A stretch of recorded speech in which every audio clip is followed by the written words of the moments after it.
Hello everyone, welcome back to Rolling Solo. My name is Adam Smith, and in this video we're going to be covering the top 10 solo horror games. However, I've grouped a couple games together in the same grouping, so essentially there'll be a little bit more than just 10 entries.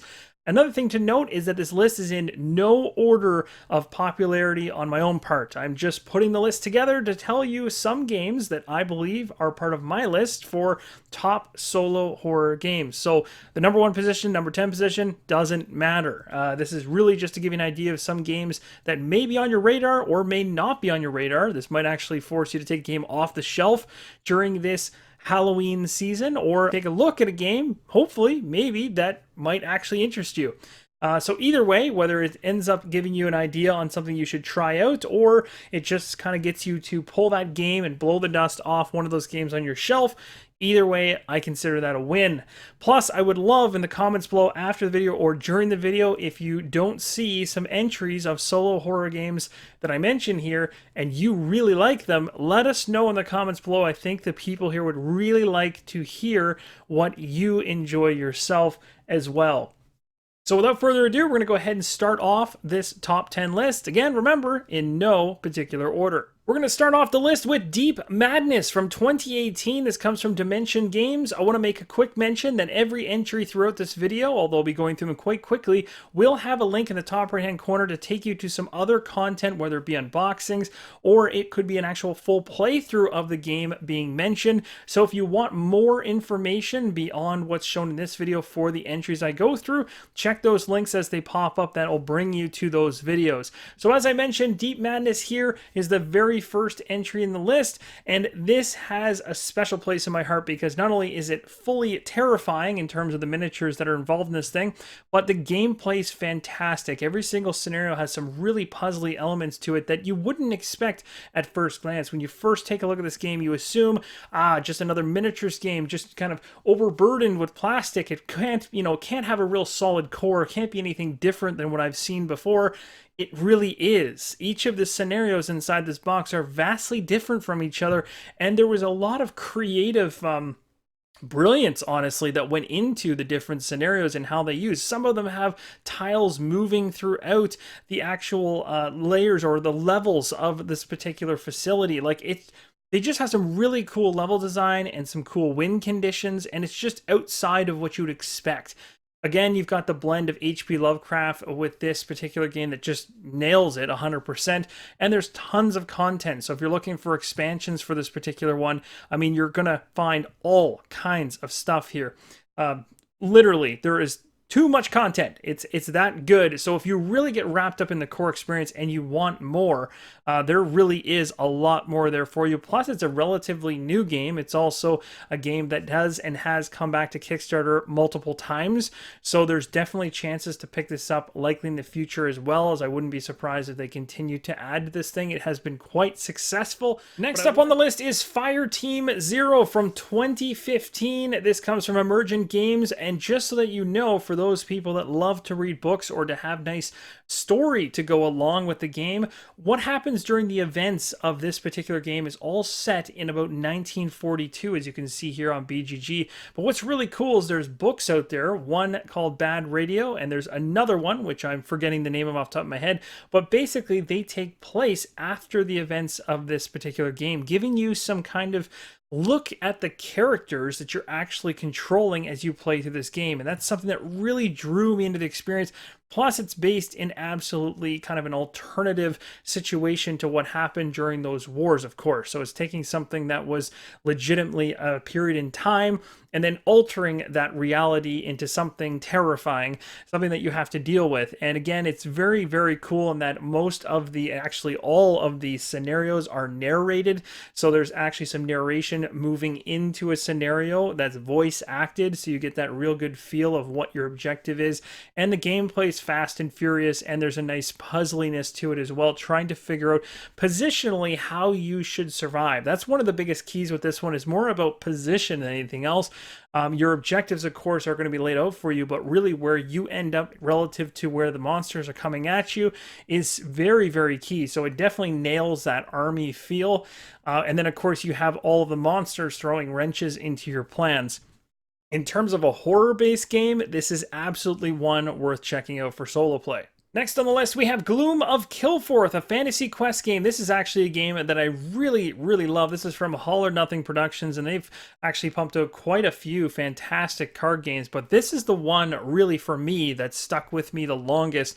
This one really has a wonderful fantasy element, but the whole story behind it essentially is the land of Kilforth is falling into gloom. So literally you're watching the actual world, which is based in cards. So here's an example of what it would look like on the table. You've got all your locations laid out, and those cards are going to flip over from a visual side that has full color to a total grayscale or black and white side, basically, as the gloom kind of traverses throughout the land. So it's got that absolutely dark presence going on about it where, well, first off, there's lots of things out there that can hurt you, and there's that angle of horror there, but then of course the land in itself is turning against you as well. And it's honestly one of the best card games out there for solo play, and it's one that I believe gets looked over more often than it should be. It's actually a fantastic game that went through a very, very long development cycle, and you can see thematically it's rated very, very high, and again, people even say it's best played solo. So I thought this absolutely deserved a spot on the list and nails kind of that fantasy, gothic, dark world. It's all nailed right in the description here, and it really is a great, great card game to dive into. Now, if you're putting together a top 10 solo horror game list and Kingdom Death Monster is not on that list, well, that list needs to be burned with fire, because this is absolutely the most aggressive horror game that you can possibly put on your table. This is by far deserving of a spot on this list, not just because it's horrific, because it is, and it's perfect for the Halloween season and for this time of year, but also because the gameplay is so, so good. And to be honest, it's really a shame that when the game came out, there were so many doubters as to whether or not the gameplay stacked up to the miniature quality level.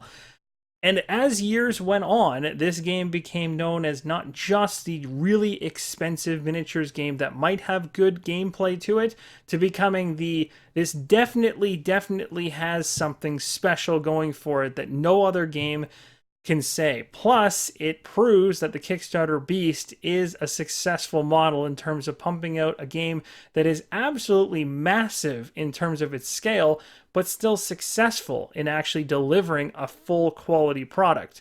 Granted, it's an expensive one, but it's absolutely one worth diving into if you're into horror. Next up on the top 10 solo horror games list is all about aliens. I'm just going to kind of blanket this particular slot on the top 10 as the aliens slot. This is going to talk about games, 3 of them actually. The first one is going to be Nemesis. This came out in 2018 from Awakened Realms. You'll see it's thematically rated 14, and the game itself is rated 78. So you know it's not just looks and theme that nail it, but the game itself is also good as rated by the people. But I can also back that up. I've played the game myself, although it took me quite a bit, and I'm actually quite sad about this. But when I first received Wave 1, I literally waited probably 4 to 5 months after unboxing the thing, even though it looked absolutely gorgeous and I really wanted to play it. I waited about 4 to 5 months to finally play the thing, and when I did, I couldn't believe how good it was, and I felt so bad for not playing it the day I got it.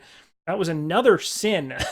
But now that I know how good it is, the thing keeps coming back to the table like crazy. Wave 2 just landed on my doorstep yesterday that adds more and different ways to play the same game in a totally new capacity. Like, it's going to be a game that has long and staying power in the future. I think it's going to definitely shock some people, and it definitely has elements of like Dead of Winter and Battlestar Galactica, those kind of traitorish mechanics going on in there if you're talking about playing with more than one person. If you're playing in a solo capacity, you can play the game as it's intended in terms of against the intruders or aliens yourself, to try to fulfill or succeed on your own with controlling multiple players if you so wish to. And you can also play like the Untold Stories booklets, which are part of the Kickstarter unlocks that were specific to the Kickstarter if you want. But again, this is one of those games that you're going to want to keep an eye on. I think it's going to hit retail in the near future, and we don't know what parts are going to hit retail and what won't. But we know that at least the core experience will, and I can tell you right now, the core experience by itself is worth picking picking up. It's fantastic. Now, at the same level as Nemesis, as I mentioned, I'm going to have a few entries here in this position, all based around aliens in general. It's another game. This one comes out, and again, it focuses on aliens as well. This one is Lifeform from 2019. So the individuals I talked about, All or Nothing Productions, that put together Gloom of Kilforth, they created and put together a game based around a very similar thing to Nemesis, but done in a completely different way. And honestly, it's very well done as well. And for solo play, you'll notice that this actual base game doesn't have solo play included, so that's absolutely worth noting that you would have to pick up a separate expansion in order to do so. So you pick up this Dragon's Domain here, and that will allow you to play the game in a solo capacity. But highly recommended. This one is kind of a sleeper hit in my opinion. It's one that's going to probably be underneath of Nemesis, because Nemesis will get kind of the attention, being that it's a little bit flashier in terms of its appearance, the miniatures.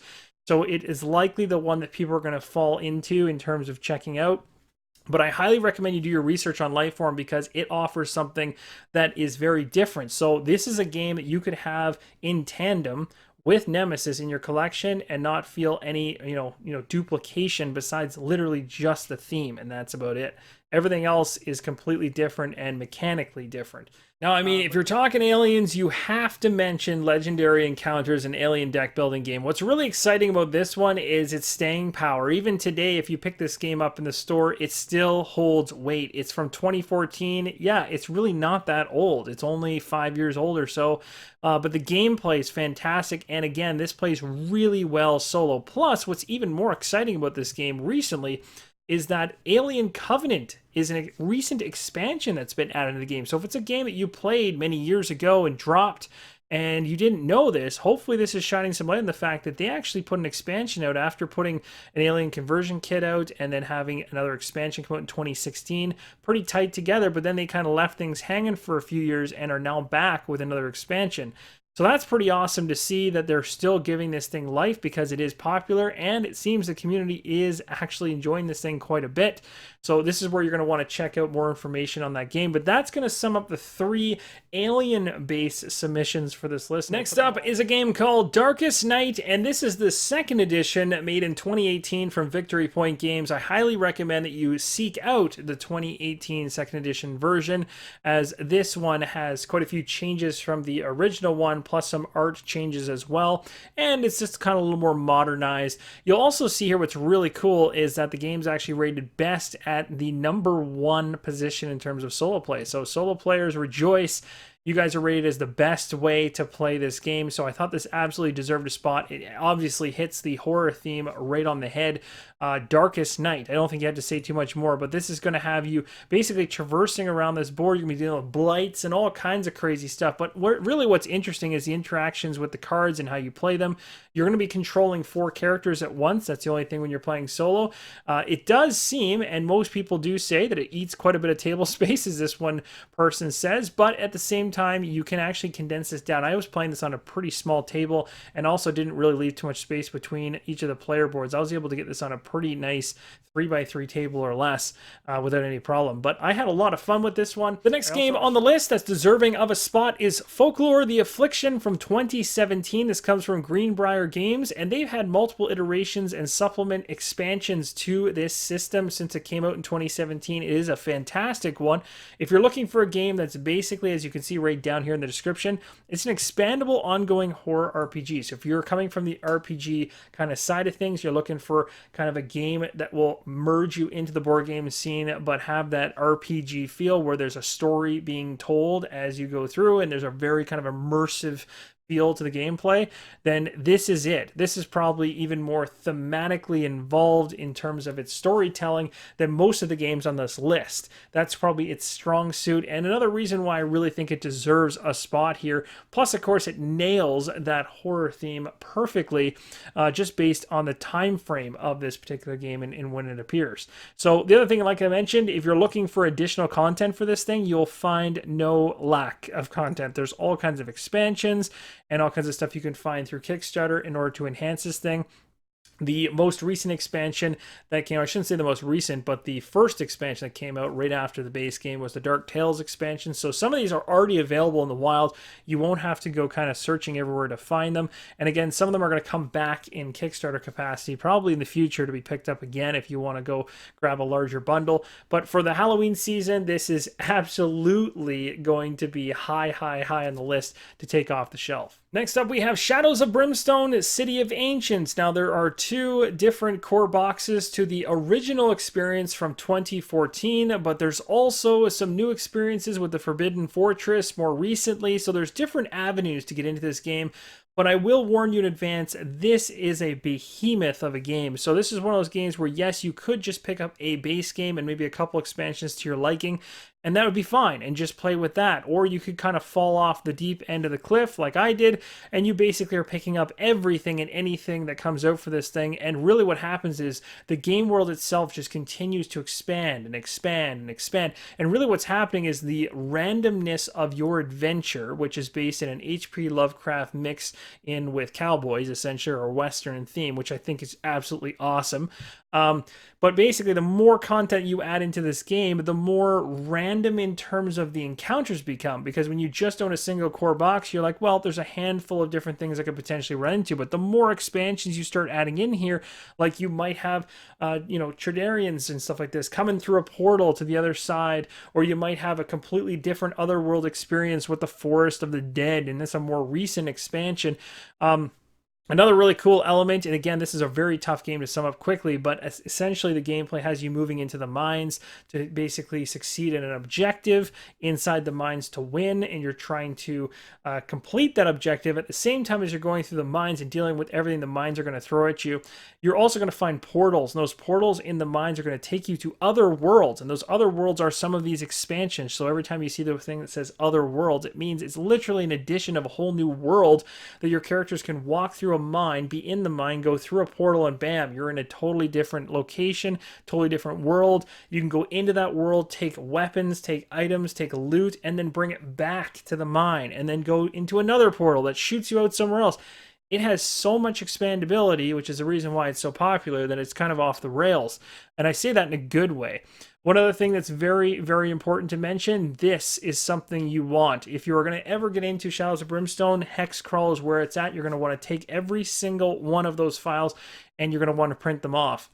It's going to really take the game from being just kind of a core box experience with scenarios that are kind of disconnected from each other to an actual cohesive campaign that you can play in a solo capacity. It's so much fun. Highly recommend this one, as I typically always do with Shadows of Brimstone. But again, remember, there's quite a bit of content out there for this game, as it's been out since 2014 and has had many successful Kickstarters since that time. So the amount of content is kind of like Kingdom Death Monster times 4 in terms of the number of miniatures you can now kind of assemble throughout the life cycle of this game to this point. So it's a big one, but it has a big payoff in terms of its fun factor. This next spot on the top 10 solo horror games list is going to be devoted to zombies. So there's actually going to be 2 entries at this particular spot. The first one's going to be, I have on screen here, Zombicide 2nd Edition. This is actually not released yet, so don't get confused. This is something that hasn't come out yet, but it is on Kickstarter currently. So if you are in, and I believe it's in its final days. So if you are really itching to get a Zombicide version in your hands, you might want to go check that out right away. It's a re-implementation of the original Zombicide, which is out, but the game is very old at this point, and the rules have been tweaked since that original version. Now, I had tons of fun with the original modern version, of which there was 3 seasons and all kinds of expansions, but I sold them all after a while, and I got Black Plague. I really enjoyed it, but then eventually I sold it. And I have fun with them each and every time because I have certain audiences within my family and friends that enjoy this game, and I still enjoy it from time to time as well. But what intrigues me about the 2nd edition that's now coming out is that there's going to be an implementation of a digital side to this from CMON early next year that is going to allow, I believe, this particular product to move into kind of a digital space on the tabletop, though. So it'll have some kind of app-driven stuff going on, some dice with some interesting mechanics and stuff like that that'll have electronics involved. So there's a lot of that going on, and that's kind of my curiosity is piqued because this is actually one of the games.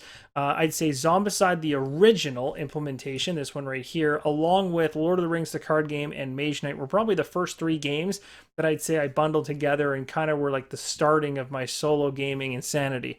So I do owe some credit to Zombicide, even though Zombicide may not be the most mechanism heavy game, but in terms of fun, I've always had quite a bit of fun with the game. But I need to take a break, and I have taken a break for quite some time now, and I'm kind of looking to potentially dive into the second edition. So giving you the heads up that that's there as an option, and this is a great, of course, being that it's Halloween and zombies. I mean, how can you miss out? So there's tons of iterations of this game all over the place, and of course, if you don't want to get the newest one, you should easily be able to find a version of the prior ones for sale on the secondary market anywhere, because there are so many of them out there in the wild at this point. But absolutely deserving of a spot on this list. And there's one more zombie-based game that I'd like to mention. The other zombie game is Dawn of the Zeds 3rd edition. It's the most recent edition. As you can see, there's been quite a few for this one. This comes from Victory Point Games. This is, again, a zombie game, but a very different one than Zombicide. This is going to have you strategically trying to survive many different scenarios, and there's actually a lot of plug and play with what comes in the box of this game, and it is actually rated quite high on Board Game Geek, as you can see here, for its complexity rating. So it's actually quite up there. And again, it's a very, very interesting board layout, and there's a lot of strategy in terms of how you're going to actually win the scenario. It's not easy, but it's certainly a very different experience than Zombicide, but in a way complements it because you have kind of the, well, I hate this term, but it's beer and pretzels thing with Zombicide, where it's very easy. You could probably be half asleep while you're playing it, but if you're really into it and it's your turn, you're definitely not asleep because you're trying to survive. But with Dawn of the Zeds, I just don't think your brain has time to sleep. You constantly are trying to find a way to victory. So in that particular space, you've got 2 different ends of the spectrum. Do you want a more casual experience that doesn't involve 100% brain power, or do you want something that's going to really push you and make you think and kind of have you churning as to, are you making the right decisions logically to survive? And that's kind of what Dawn of the Zeds brings to the table that I think is a big plus. So for the final slot in the top 10 solo horror games, it's going to be the Arkham Horror Files section here on Fantasy Flight Games. You might be wondering, well, that's an interesting selection. Yes, indeed it is. And the reason I did this is because there are so many different options inside of this area here that I decided to lump them all into one. Because really, no matter which way you want to go about this in terms of H.P. Lovecraft and what Fantasy Flight does for kind of the horror genre, in general, is it has multiple options of different things that you can potentially go after depending on what you're kind of interested in. Do you like card games? Do you like board games? Do you like apps? Do you not like apps? Do you like dice? Do you not like dice? They've literally covered all of that. Or do you want a 2 to 3 hour experience, or do you want an hour or less experience? They've got that covered too. So really, again, depending on how you want to go about things, you've got options here. And in terms of what would land on my list in this final slot, it would be Arkham Horror Final Hour, Arkham Horror either the 1st, 2nd, or 3rd edition, depending on which one you fancy the most. I can tell you right now, the radical difference between the 2nd edition and 3rd edition is worth looking into in terms of trying to figure out which one you should go with. But if you like the old versions, there's nothing wrong with that. I still love the look and feel of the original Arkham. The gameplay is a little brutal in terms of actually getting to the table these days, because I think modern board games have kind of moved a little past that archaic structure that the original Arkham has, but there's still something to love about that as well. But the 3rd edition does some nice job in terms of streamlining, kind of mixing, and it's weird because Fantasy Flight has been doing this actually more so with its newer stuff. It's basically been taking bits and pieces of each of these different games, and then every time it creates a new iteration, it kind of takes the successful bits and then kind of removes some of the ones that didn't really work all that well, and then constantly is like, refining this Arkham Horror thing as it goes along. So that's kind of interesting to see, and of course, they're also trying to give options here. So that's the Arkham Horror one. Arkham Horror, the card game, of course, this is probably, in my opinion, I believe this is probably accurate to say, maybe Mansions might be the only other thing that kind of butts up against it in terms of popularity, but I think this might be the most popular one they have. So in terms of like the thing to get or the thing to look into currently from Fantasy Flight for horror-based games that are solo playable, this would be the one that I'd recommend, mainly because like just in terms of like managing it, it's a little more manageable. Of course, there's deck building involved, so that causes a bit of chaos. But again, they're cards. It's just cards. There's no component wise. It's quite light. You're not setting up any boards anywhere. There's no miniatures all over the place. So it's very easy to get the table set up and take down type thing. If you get very, very into the game, though, there's tons of expansions, and you absolutely could have walls of cards everywhere. And then, of course, it becomes a lot more like Lord of the Rings, the card game, which is not a horror game, in my opinion. Although maybe it could be. Oof. I probably just opened a can of worms there. But anyway, we'll just go ahead and say that that could be an option for those people that want a fantasy-based one, because, you know, kind of fits in that. I mean, at the end of the day, yes, Lord of the Rings, that whole thing, that was, it's horrific. It works. Mansions of Madness is obviously one. This is one I actually played yesterday. So we played the Gangs of Arkham, sorry, from the Streets of Arkham expansion. Still love this game. Still working my way through all the expansions. I think that I'm over half now. And I could be doing this at a lot faster pace, but of course I do the channel as well, so that slows me down in terms of getting this game to the table more often. But I love it. I still love it. It's great. It's fantastic. It's app-driven, though, and there's dice. So you got to take that with a grain of salt. There's some people that don't like the app, but I can tell you right now, if you want to try a game that you've never tried that has an app, and even if you're opposed to it, just try the Mansions of Madness app, because I really think this is one that actually does tie into the game nicely without stealing away things from what's on the table. And I think that's what's key, is like it's a complement to what's on the table versus it trying to take things away from what would be a board game. What I really like about it. Eldritch Horror. Now this is, in my opinion, the monstrosity. It's kind of funny because it used to be that Arkham Horror First Edition and Second Edition were the scary things to get to the table. And honestly, if you put all the expansions in from the original two Arkham Horrors, it's kind of a nightmare. It's fun, but it's a nightmare. Eldritch Horror is a more streamlined version of the original Arkham Horror First and Second Edition. But again, remember that Eldritch Horror is looking at it from a world view versus like a city view. Arkham's always been focused on, like, different neighborhoods, different, shops, right down to that nitty gritty street level.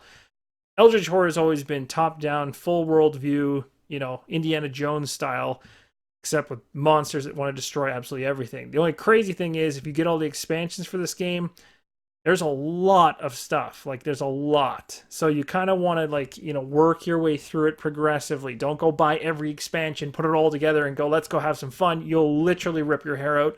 You need to start with the base and work your way up so that every expansion you add in adds in just enough tolerable changes to make sense. Because, well, you don't want to lose your own sanity before you begin the game, besides your investigators. But that's definitely one I'd recommend too. And then lastly, Elder Sign. Elder Sign's been around for quite some time. So Elder Sign is a dice rolling game. I don't know this for sure, and I've never heard it from anybody. But my guess is, based on all the games on this list, that Elder Sign is probably the one that's going to be out the door first in terms of like losing its momentum out of all of these. Because momentum-wise, these all have momentum right now. But I don't see Elder Sign really holding on for too much longer. Of course, they'll print it forever because it's still super popular. But I just don't know if they'll be punching expansions out for it anymore, which is probably part of the reason why they created Arkham Horror Final Hour, because that's now the small box appeal that Elder Sign was before. Except remember, this one has cards, this one has dice, so that's going to be a critical pick right there if you're don't like dice, or I want to do it all with cards and stuff like this. So the rest of this stuff doesn't apply. Call of Cthulhu, the card game, I never actually ever got to play that game. It's no longer in print, from my understanding. You can find it everywhere on the secondary market, but of course not everywhere, just secondary market. But I've never played it, so I have nothing to say on that. So yeah, for this list, Arkham Horror Final Hour, Arkham Horror 3rd Edition, all the way back to the first. Card game, Mansions of Madness, Eldritch Horror, and Elder Sign, they all kind of fit in that final slot. These are all fantastic horror-based options. And if you want something that's going to really engross you, I would say if you had to pick in terms, for me, if I had to pick the ones that engross me the most in the thematic side of it, that actually pull me into the experience the most, it's the card game and it's Mansions of Madness. I think Eldritch Horror is probably the most entertaining to do in terms of its scale for the large world, but I don't feel the same pull into the experience that I do with Mansions of Madness and the card in Arkham Horror, the card game. In Arkham Horror 3rd Edition, it's stronger in the narrative portion than Eldritch Horror, because you have to work through the different, there's an actual narrative kind of card-driven story that's kind of coming out of the game as you play through it, different paths based on whether you're successful or not. So this is stronger narratively than Eldritch Horror, in my opinion. So out of all of them, I would say that probably, yeah, I'd probably say that, and this is really tough to say, but I'd probably say the Arkham Horror, the card games, probably number one. Mansions is probably not, and this is from a narrative perspective. Mansions is probably number two. I would probably say Arkham Horror 3rd Edition is number 3. Then I would go Eldritch Horror. Then I would go Arkham Horror Final Hour, and then I would go Elder Sign. I think Elder Sign's by far the lowest, just because it involves a lot of dice, and you really end up just focusing a lot on trying to like hit certain symbols and things like that as you rip through it. So hopefully that helps you make a decision. Again, you're different than I am, so this entire list that you just saw could be absolutely useless to you. Or maybe it was very useful to you. Maybe you have some of these games already and you just haven't played them in a long time. Maybe this video will help you get some of them off the shelf. Or maybe it's pointed you towards some games you didn't even know existed. But either way, hopefully this helps you guys. It was kind of a timely video, being that we're running into Halloween, as I mentioned. I thought it'd be kind of cool to let you guys know which ones I enjoy, because I really do love the horror genre of board gaming in general. I think there's some really interesting things that can be done in around that in terms of mechanics and gameplay. So very, very cool. So that's going to pretty much wrap up this list. Thank you guys so much for watching, but don't just watch. Make sure in the comments below you let me know what are your favorite horror games to play solo, because I would love to hear what the community here plays the most in a solo capacity on the horror front. Thank you guys again, and as always, keep on rolling solo.